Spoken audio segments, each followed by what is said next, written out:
Okay, ito yung ating tatanggalan yung pagkaka-screw at kailangan natin lagyan to ng pinaka-rubber grommet dito para hindi masugatan yung ating pinaka-wire. Ayan.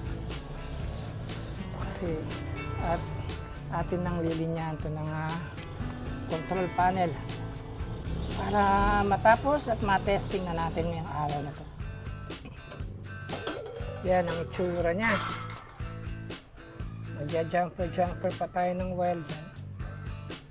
Okay. So ito ay halagyan natin ng pinaka rubber grommet dito. Ayan. Ilalak natin yan dyan. Okay. So ito na to at ilalagay na natin yung ating control panel dito. Yung blower nalagay ko na rin dito sa gilid. Ayan. Dito tayo. Lagay natin. Parang kailangan ko natin yung gitna. Ayan. Okay. Yung gitna na yan. Ay, ipit ang wire. Ayan. Yan na ang pinaka-control. So ito ngayon na ating tutornilyo na dito. Expose lahat ng wire nito. Kasi para medyo hindi stress ang wire sa init. Kaya in-open wiring ko siya sa likod. Lahat. Kasi baka dito magalang wire kahit nasabihin natin naka-heat insulation yun iba pa rin yung talagang nahanginan. So ayan na siya, nakabit na natin no, at tayo terminate na ng wire sa likod. Magkakabit na tayo ng mga wirings nya. Bali ito ay gagamitin natin ng female spade terminal connectors. Ito kasing mga heater ay hindi ito yung pwedeng ihinang, hindi pwedeng ibuhol. Kailangan talaga naka-clip yung connector niya. Yan, tapos ikinikrimp siya, hindi rin siya pwedeng ibuhol. Ikinaklamp na lang siya mismo dun sa terminal yung pinaka-wire na gamit natin na heat insulated na wire. Meron siyang special tools para i-crimp o i-press yung terminal para ma-lock yung pinaka wire na ipinasok natin sa loob ng ating spade terminal. Ayan kung mapapansin nyo ini-insert lang siya. 63mm ang lapad niyan. Yan, kaya pag finish pa yan lalong maglalak yun. Nakalak na yun yung ganong sistema.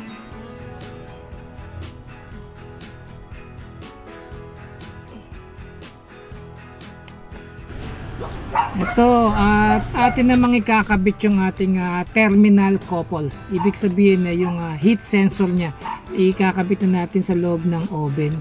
Ayan, ito yung pinaka heat sensor niya. Kung napapansin nyo ay naka-insulated siya ng shielded wire. Para siyang shielded wire siya.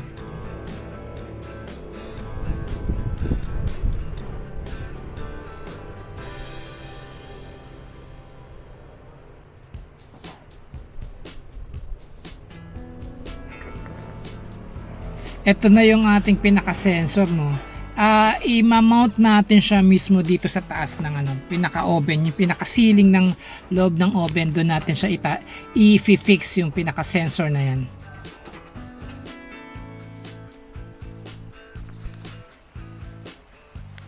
Eto, dito na tayo sa terminal block ito kasi oven, meron tong bali tatlong heater So tatlong pares siya, kaya nilagyan ko siya ng terminal block para naka-screw yung pinaka wires niya.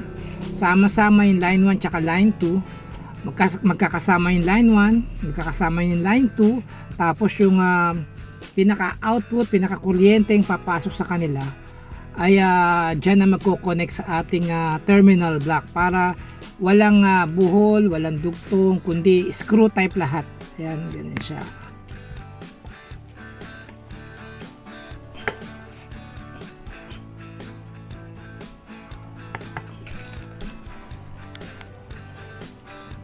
So kakabit na natin itong ating pinaka-line ng heater. So ayan siya. Pinaka-terminal niya na to. Ito, takbo doon. Tapos ito naman ay dito. Takbo doon sa may kabilang line ng heater. Yan. Okay. Yan siya. Para walang loose connection na naka-screw type siya. Mahigpit talaga. Kailangan dito hihigpitan. Maya o kaya bukas higpitan ko ulit kasi yung pinaka-copper o yung pinaka-wire ay ninipis na siya. Kaya kailangan natin higpitan ulit ng higpitan. Yan. Tapos yung cover. Ito. Cover yan dito. Yan. Yan. So, pasok natin ganyan. Sara natin. Okay. Good. Okay, dito natin lalagay yung isang switch, no? Kasi pahabol na lang itong switch natin. Gusto nila merong sariling switch. So, ito. Lalagay ko lang dito. Yan. Ganyan na lang siya. Yan. Yan. Kasi re-rivets ko na lang doon yung isa. Tapos dito, tornilyo. Ito may on and off niya, switch. Okay, markingans ko lang.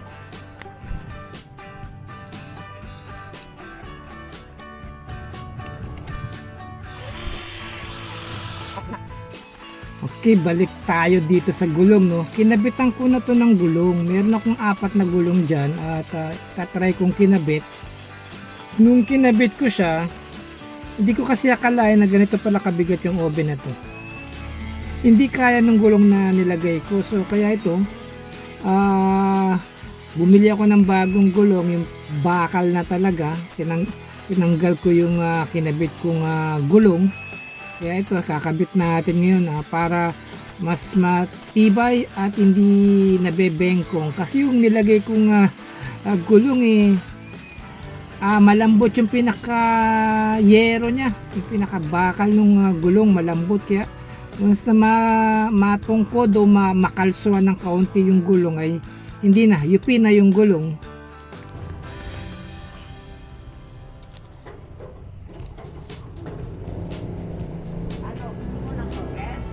Ayaw ma?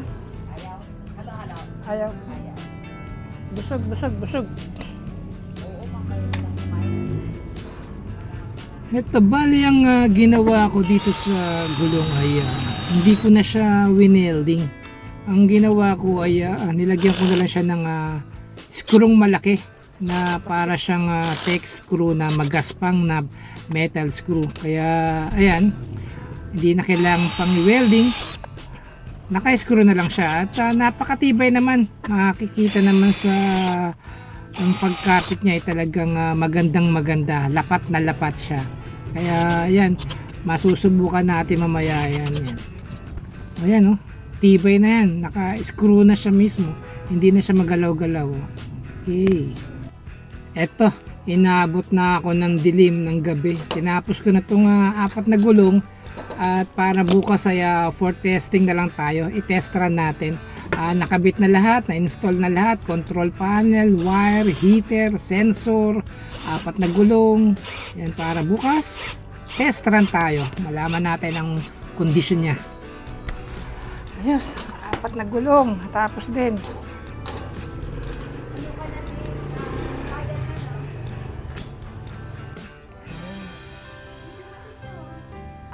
Gulong. Pinalitan ko dati kasi ang gulong nito ay ganito lang. Nilagyan ko ng ganito, hindi kakayanin pala. Manipis. Ito medyo makapal at matibay na bakal. Okay, at madilim na naman. Yung dalawa, nagmimerienda. Halo-halo. Halo-halo at French fries. Buhat.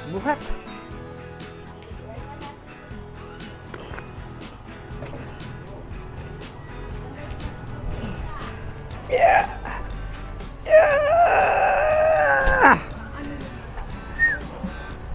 Ayos, bakal na. Ha?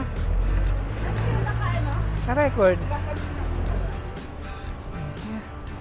Ay, ayos.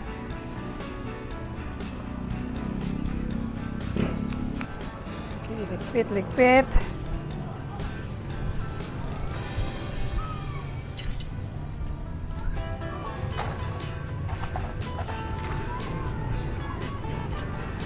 Ngayon, madali na siyang itulak ngayon at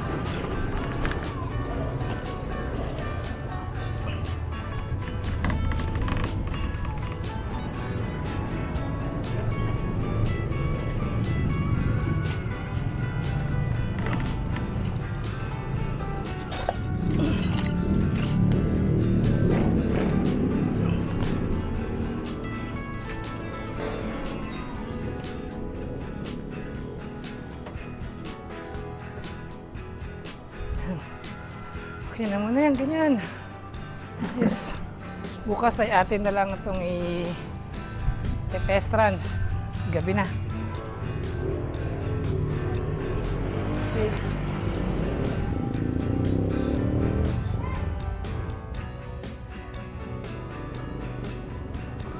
So, ayan siya, no? Okay. Ayan. Tapos na. Nalagay na natin ang control panel.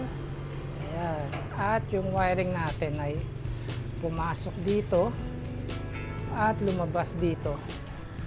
Expose ko na lang siya para hindi gaano nga naiinitan. Ayan.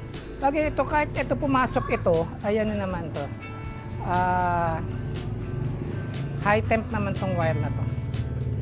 Tapos yung sensor dito na rin dumaan. Sisiksikan pa natin ng ano yan, ng insulation sa loob. Yung mga butas-butas na yan. Yung blower, ito yung blower. Ini-improvise ko na lang yung kanyang switch. Yan. Switch niya. Yan. Kung ito ang lakas ng hangin.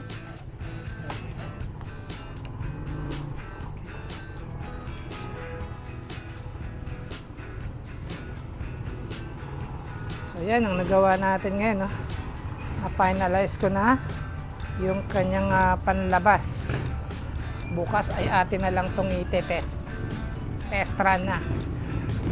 Medyo malakas sa kuryente to.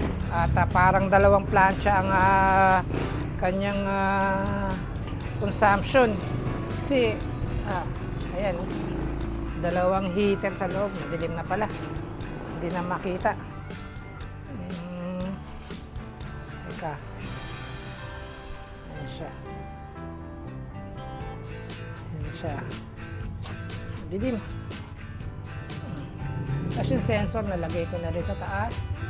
Nakapit na yung ating sensor nandito. Ayan.